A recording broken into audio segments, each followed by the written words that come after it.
A gun salute of 103 rounds. A gilded carriage procession with the Queen. A state banquet. This was only part of the highest standard of welcome President Xi Jinping received by the British royal family for his state visit to the United Kingdom, the first by a Chinese president in a decade.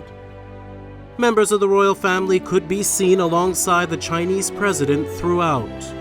Prince Charles and the Duchess of Cornwall greeted President Xi at his hotel. Then Xi was formally welcomed by Queen Elizabeth II at the Horse Guards Parade, where he inspected a guard of honor. Accompanied by Her Majesty the Queen, Xi rode a gold carriage to Buckingham Palace. From the Queen to princes and a princess, members of the royal family made every effort to ensure that their distinguished guests received the full range of British hospitality. And in the evening, a state banquet. It was the highlight of the Chinese president's royal itinerary. A progressing China-UK relationship is in the interest of both countries and the world at large. There was one simple reason for Xi's grand welcome. Mr. President, your visit is a defining moment in this very special year for our bilateral relationship. Reaching out to political figures and members of the public has always been an essential part of Xi Jinping's overseas visits. Xi addressed both houses of parliament. This great age enables our two countries to join hands and move forward from the new departure point of our comprehensive strategic partnership. Later, he delivered a speech to business leaders and met former British Prime Minister Gordon Brown. Of course, talks were held with Prime Minister David Cameron at number 10 Downing Street. President Xi also tried something less formal. He strolled with Cameron on the lawn of the Prime Minister's official country retreat at Chequers.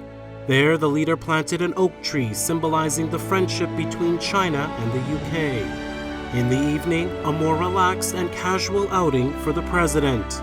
Over fish and chips and 2 pints of Green King IPA at a nearby pub, Xi chatted with pub-goers on this very British night.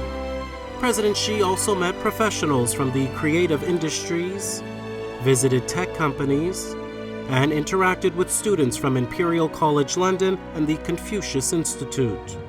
Xi, an avid football fan, visited Manchester City's Etihad Stadium. He called sport an important part of people-to-people exchange and would help strengthen China-UK ties.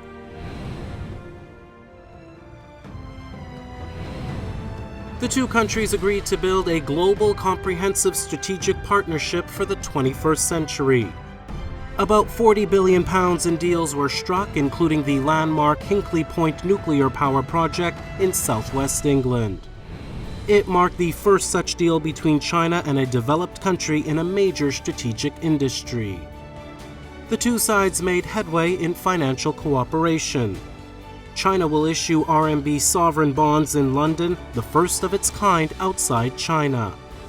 But the impact of Xi's visit extends beyond China and the UK. China watchers say China-UK cooperation could provide a template for China's relations with the European Union. The ties between China and Britain, both permanent members of the UN Security Council, bear strategic significance on a global scale. Let us act now to seize the opportunities of our times to jointly usher in the golden era.